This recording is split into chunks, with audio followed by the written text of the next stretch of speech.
again, just really want to reiterate, healing like your nervous system and from chronic stress is not a quick fix. Like by definition, you can't do it quickly. And you'll understand a bit more about the nervous system today and how um trying to look for the quick fix or do things quickly um actually makes you like more dysregulated. So you really have to like slow down and give yourself the time to heal and the time to rest and do the things for you. And this is one of those things, like learning about it is like the first step, because you can be in awareness for a long time because you're getting to know your body again and just being aware of like what your nervous system tends to do. Anyway, we'll get into it. There was something else I wanted to say. Oh yeah, I've got enough water today. So hopefully my mouth won't be like sandpaper by the end of this one.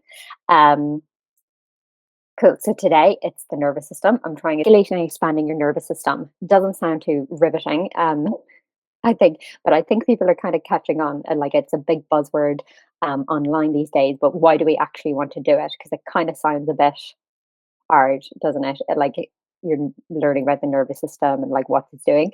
But I promise you, it was probably one of the most pivotal steps in my healing from not only burnout, but like chronic stress and anxiety, and answered a lot of those questions about like, why do we do the things we do? Like behaviors, actions, feelings, our thoughts.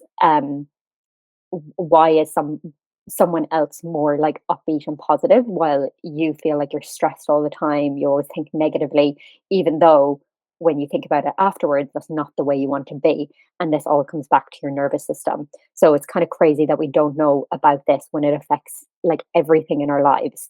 um and of course the vagus nerve, I'll just touch on it today. Again, it's its own kind of conversation. But the vagus nerve is just like what is part of the autonomic nervous system. So your nervous system has like the central nervous system, and then the motor part, which is like me moving my hands right now, like I'm consciously, I'm actually not consciously doing it, but like as in we kind of like send the information out to the movements, whereas the autonomic nervous system is kind of like our automatic nervous system, and the vagus nerve is the branch of the nervous system that innervates our breathing, our digestion, things that we're consciously not aware that we're doing them, but we're doing them all the time. Basically, our nervous system is responsible for how we perceive everything in our world, how we perceive ourselves, others, and basically just the entire experience of our lives. Like how two people can go to the same event and one one is like that was awful, and another person is like that was like the best thing I ever experienced. They both went to the T Swift concert, experienced like two different things, and nothing different might have actually happened for them. But our nervous system is kind of based on our past experiences. Um, so it's always comparing to like your past to experiences that you've had before. It's responsible for like sensations that we feel in our body, like even chronic aches and pains, like tension. Like I feel, because obviously doing this presentation, this is me like putting myself out there. I'm not in exactly my comfort zone. So in the lead up to this, I would have felt a bit more energy in my body. I would have been in more a fight or flight response. And again, yesterday we talked about different perceptions to that. So I could see that as like negative and like, oh my God. Or I can see that as like, oh, this extra energy is just excitement. And that changes what it actually does in my body. And we talked about that yesterday with the like experiment, where if you feel in control and like you're able to do something, it's a different sort of stress than if you feel out of control and like you don't know what to do, or you can't handle it, or it's all too much. They can be the same situation, but it's very different. Like perception in our body, and that's our nervous system. Um, So, yeah, whether you feel hopeful, happy, and calm most of the time, or whether you feel depressed, angry, and sad, is all dependent on the lens in which you see the world. And that lens is which state of your nervous system are you in? And it puts like a lens on everything. Um, So why do you want to understand it or regulate it besides, the fact it has everything to do with everything in your life and your health?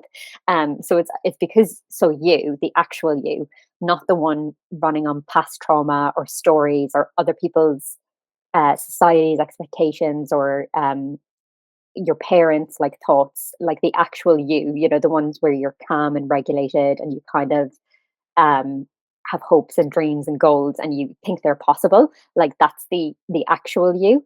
And any bit of resistance, anything that you do that you feel like it's out of your control or you didn't mean to do that, you didn't mean to react like that, or based on survival mode, that's because you've got a different lens on, you're in a different state, and you're not really, you're doing things automatically, kind of unconsciously, because that's the thing, our nervous system is based on like quite a primitive response. It's the one, before we developed higher thinking, before we even had emotions. That's what it's all about, survival. And that acts quicker than your rational brain or the real you. So that's why you will do things that you don't want to do.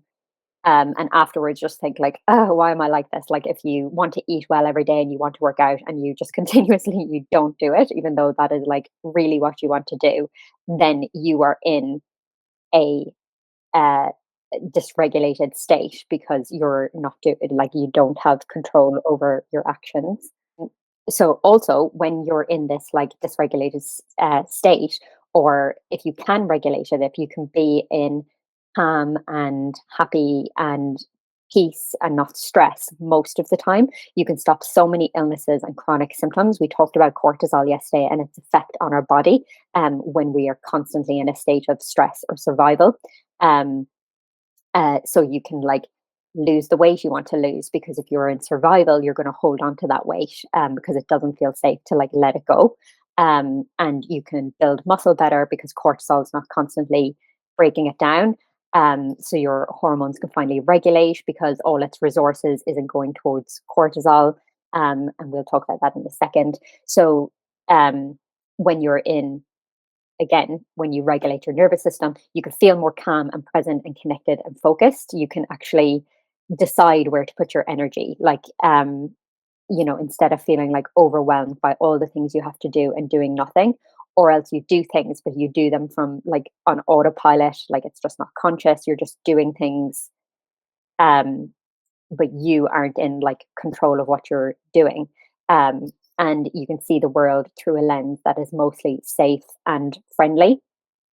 You get to feel good most days, and can be calm and, like I said, flow state, like focus on the things you want to focus on. That's our like natural way of being. Um, and when you get stressed, which like the thing is, we don't want to be calm all the time. Like we want to have the different levels because again, it's protection, and like we need cortisol and we need those sympathetic or that fight or flight state sometimes to like get things done and to exercise. Like there's like we talked about yesterday, there's good stress and there's um not so good stress. And we want to be able to grow and develop and things like that from good stress. But then we want to be able to get ourselves back into a nice, calm, regulated state afterwards. If again you have one of those lenses on that, it means you're stuck in fight or flight or freeze or whatever. We'll go in depth on those later, so you can actually identify if you are in those. But if you're stuck in those, you can't actually properly connect with people because your brain is so focused on danger and threat. It's like you've kind of got a wall up because and you're only looking for threat, or you're only looking for like the bad things. When if you really have social anxiety and you go to an event and you just deem everyone's facial expressions as like negative, or maybe they're talking about you, or you're so self-conscious, and yeah, you just want to get out of there. That's like a flight state. You don't want to be there. um this is because you're in like not the right state for the situation, given that it is safe, which I'm sure it is most of the time. But also, if you're in a fight or flight or that, you can't really have a decent conversation because you're going to take everything that somebody says the wrong way, like your partner. Um, with the kids, you can't be fully present with them. You have to be in that calm and regulated state to actually connect with others, be social, and actually giving. Because when we're in fight or flight, the things we do are usually out of like survival. Like, I have to do this because, or if I do this, then like I have to do this, or somebody will think I'm lazy or that I don't care. It's different from giving and contributing from a place of like, your cup is full. Like, you don't need anything from anyone else. Like, you're just doing it out of like, because you have so much love and everything to give. Is a much better place for our bodies, health, everything. Um, and when you can train your nervous system to handle more, when you get into regulation, then you can start like gradually stressing. You can start doing things that normally you wouldn't be able to handle, but they don't feel like stress anymore. You can just go outside your comfort zone a little bit and stretch your nervous system so that you can actually just grow more in life, achieve more, do the things you want to do without feeling like overwhelmed, stressed, and self sabotaging. Um, and again, when you're calm and regulated, and your nervous system is like flexible to go in and out of the states, you have increased trust in yourself. Because when you're in something like freeze or shut down, like, you lose trust in yourself because you will keep self sabotaging and like not doing the things you actually want to do. Um, you'll have more compassion for yourself, understanding and acceptance of like your body, mind, and emotions. And then when you have that, your body, mind, and emotions start kind of playing ball, playing ball.